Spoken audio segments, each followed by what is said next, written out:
Fala, meu povo! União Europeia, tá preparado para aprender mais um pouquinho sobre esse tema comigo? Sim ou yes? Então vamos lá, vem comigo, ó. Galera, todos sabemos que a União Europeia é o exemplo mais bem sucedido de bloco econômico. É o bloco econômico que mais avançou no nível de integração, é o bloco econômico que congrega o maior número de países, entre outras várias características que o tornam o mais bem sucedido dentre todos os exemplos que já tivemos. Tranquilo? Como que vamos aqui proceder com essa aula? Eu fiz um breve histórico da União Europeia, a partir do qual nós iremos aqui, no decorrer dessa breve videoaula, pontuar algumas informações importantes. Tranquilo, tranquilo? Beleza, beleza? Então vamos lá, ó. Primeira coisa, importantíssimo, hein? Lembrar que esse bloco extremamente bem sucedido, ou avançado, integrado, que temos atualmente, nem sempre foi assim. Olha só como nem sempre foi assim. O embriãozinho da União Europeia surgiu lá em 1944, contexto ali ó, do finalzinho da Segunda Guerra Mundial. Foi quando se deu a criação da ou do Benelux, primeiro exemplo de bloco econômico na história da humanidade. Benelux era o nome dado a um acordo de livre comércio criado, formado por 3 países. Tá vendo o nome? Ó? Benelux, B de Bélgica, o N de Netherlands, Holanda e Lux de Luxemburgo. 3 pequeninos países aqui, ó, identificados em verde neste mapa que engloba toda a Europa, aqui os 3 países formando a Benelux. E aqui eu os destaco, ó, Bélgica, Holanda, né, Netherlands em inglês, também conhecido como Países Baixos, e Luxemburgo. Tranquilo, tranquilo? Então esse foi o exemplo inicial, primeiro de bloco econômico. Pois bem, alguns anos depois, em 1951, a esses 3 países, Bélgica, Holanda e Luxemburgo, somaram-se outros 3, criando a SECA. O que é ou o que foi a SECA? SECA é a sigla para Comunidade Europeia do Carvão e do Aço, formado, portanto, por Bélgica, Holanda, Luxemburgo, Benelux, mais Alemanha, França e Itália. Aqui, nesse novo mapa, é possível identificar esses 6 países. E aqui eu te chamo a atenção para o seguinte fato. Nesse contexto aqui, ó, anos 40, anos 50, pós-Segunda Guerra Mundial, havia uma grande preocupação de lideranças políticas da Europa que aquelas rivalidades que haviam desencadeado 2 guerras mundiais décadas antes poderiam ser reacendidas e levar a novos confrontos, a novas guerras. Então, um dos objetivos dessa inicial integração econômica, política entre países era justamente fazer com que eles tivessem superadas algumas divergências. Nesse caso em especial, eu chamo a atenção para o seguinte, ó. Uma das regiões importantes, regiões de disputa ao longo dessas guerras que tivemos aí, principalmente as 2 grandes guerras, é uma região que engloba aqui a fronteira entre França e Alemanha, pegando sobretudo o vale do rio Reno.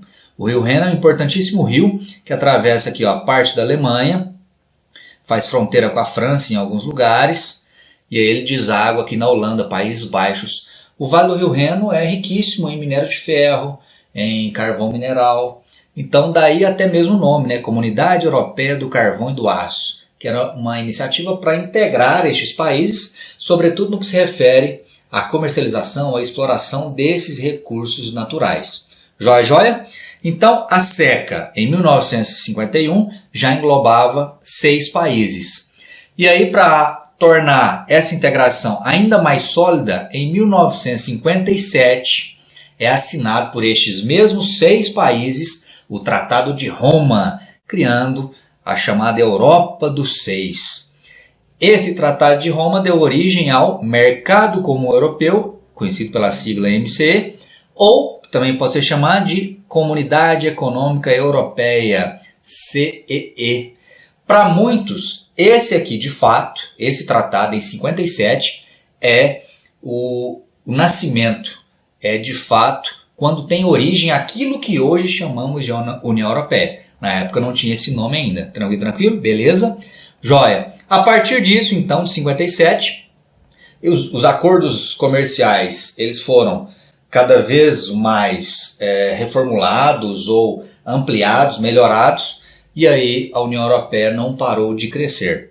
Alguns anos depois, em 73, esses 6 países passaram a ter a companhia de outros 3.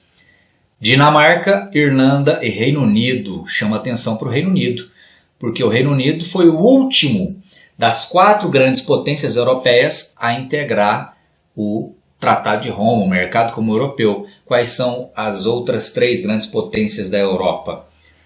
A França, a Alemanha, a Itália. E aí faltava a 4ª grande potência, que é o Reino Unido, entrou em 73. Tranquilo, tranquilo? Lembrando que Reino Unido é composto por 4 nações, hein? Inglaterra, Escócia, Gales e Irlanda do Norte. Beleza? Avança, avança. Nos anos 80, outros países aderiram, ó. Grécia e os 2 países ibéricos, Portugal e Espanha. Beleza. Em 92, houve a assinatura do Tratado de Maastricht. Maastricht é o nome de uma cidade na Holanda, que certamente sediou as reuniões que definiram o teor do Tratado de Maastricht. E aqui o Tratado de Maastricht é um importantíssimo divisor de águas na história da União Europeia, porque a partir dele que a União Europeia, tal qual conhecemos hoje, é fundada. Então olha o contexto, hein? Década de 90, já é um período aí, ó, pós-Guerra Fria, certo? Período da chamada ordem multipolar, capitalismo dominante no mundo. O socialismo soviético já caiu em ruínas lá com a queda do Muro de Berlim em 89. O que esse Tratado de Maastricht definiu? Acompanha lá comigo, ó. Primeiro, a alteração do nome. Então, aquilo que chamávamos de Mercado Comum Europeu ou Comunidade Econômica Europeia passa a se chamar simplesmente União Europeia. O nome é adotado até hoje. É definido pela criação de uma moeda única, o euro.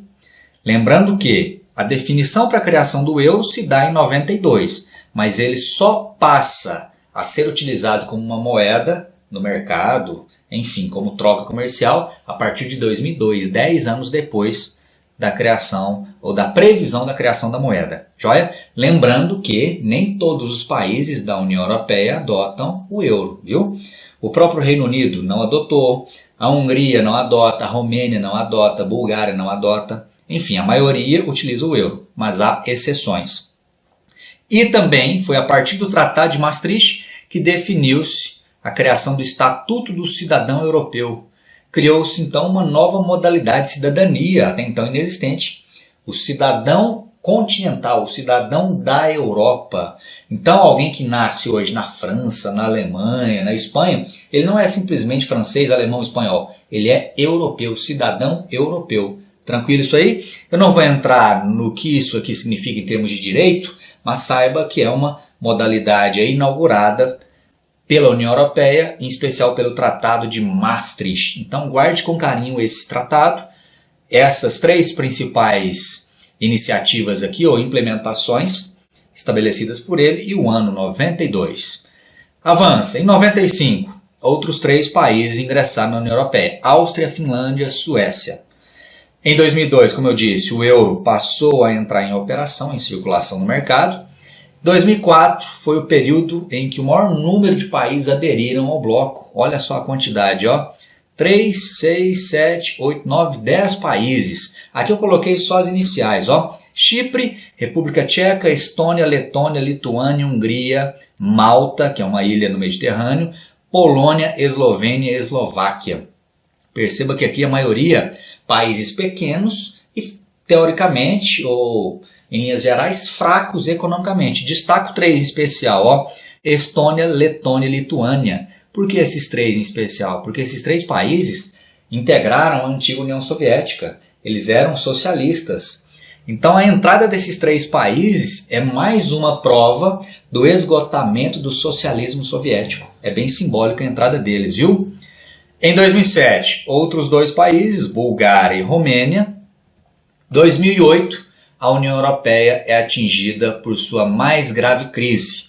Em 2008, ocorre uma crise econômica de proporções mundiais, iniciada lá nos Estados Unidos, setor imobiliário dos Estados Unidos, e que na Europa essa crise foi mais sentida. Por quê? Primeiro porque há um sistema econômico, monetário totalmente integrado. Lembra da moeda única? A maioria dos países utiliza essa moeda única. Há um sistema financeiro, inclusive bancário, interligado. chefiado pelo BCE, Banco Central Europeu.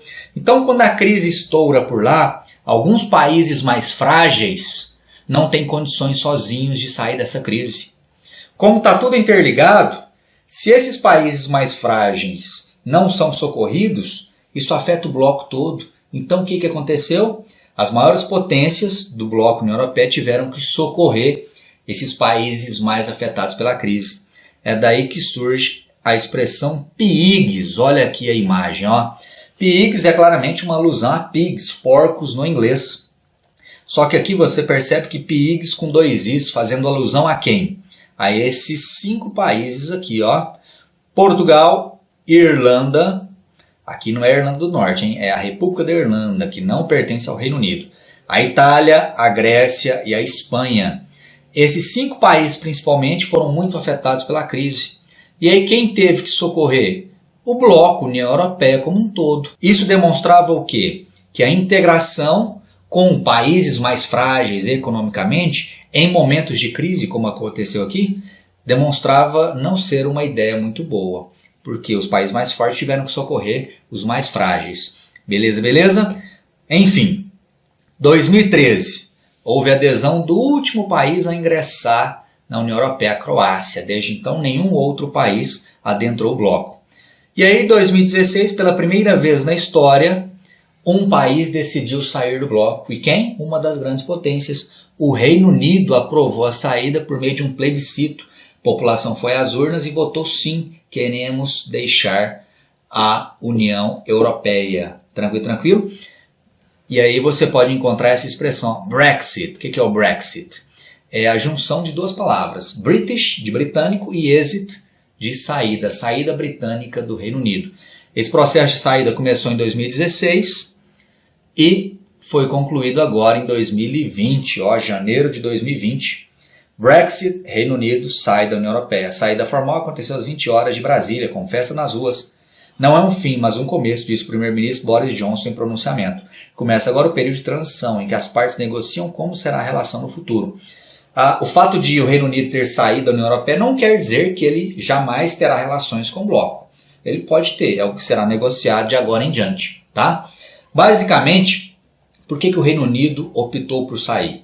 Justamente porque o Reino Unido não queria ficar com os problemas, com os ônus de pertencer a um bloco econômico, a uma integração de países. De certa maneira, o Reino Unido queria só as benesses, os bônus, mas não queria enfrentar os problemas, como, por exemplo, as crises econômicas que eventualmente atingem os demais membros desta União. Tranquilo? Pegou a ideia geral? É isso, viu? É lógico que eu não tenho a pretensão desses poucos minutos falar sobre tudo o que tem relevância na União Europeia. A ideia é que você tenha ao menos uma noção geral. Dúvidas? Escreva nos comentários, estou à disposição. Grande abraço e até a próxima videoaula.